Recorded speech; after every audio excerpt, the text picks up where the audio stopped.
এ যেন জনপদ নয়, এক বিশাল জলরাশি, যেদিকে চোখ যায় শুধুই পানি। ডুবে আছে ঘরবাড়ি, দোকান, সড়ক সহ বিস্তীর্ণ এলাকা। কোথাও হাঁটু, কোথাও কোমর, আবার কোথাও বুক সমান পানিতে ভাসছে চট্টগ্রামের বাঁশখালী।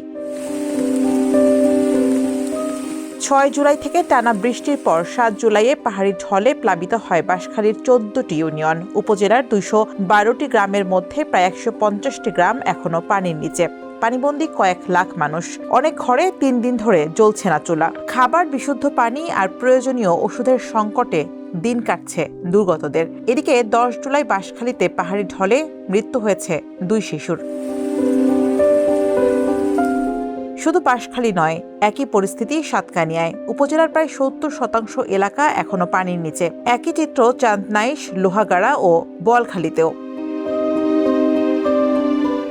তবে কিছু এলাকায় ফিরেছে স্বস্তি। চট্টগ্রামের রাউজান, রাঙ্গুনিয়া, ফটিকছড়ি ও হাটহাজারীর অনেক এলাকা থেকে পানি নামতে শুরু করেছে। এতে ফুটে উঠতে শুরু করেছে ক্ষয়ক্ষতির চিত্র। বৃষ্টি ও পাহাড়ি ঢলের প্রভাব পড়েছে পার্বত্য জেলাগুলোতেও। খাগড়াছড়িতে বন্যা পরিস্থিতির কিছুটা উন্নতি হলেও এখনো স্বাভাবিক হয়নি যোগাযোগ ব্যবস্থা। দীঘিনালা, লংদু, খাগড়াছড়ি, রাঙামাটি সড়কের বিভিন্ন অংশে তৃতীয় দিনের মতো বন্ধ রয়েছে যান চলাচল। পানির নিচে আছে সাজেকগামী সড়কের কয়েকটি অংশ।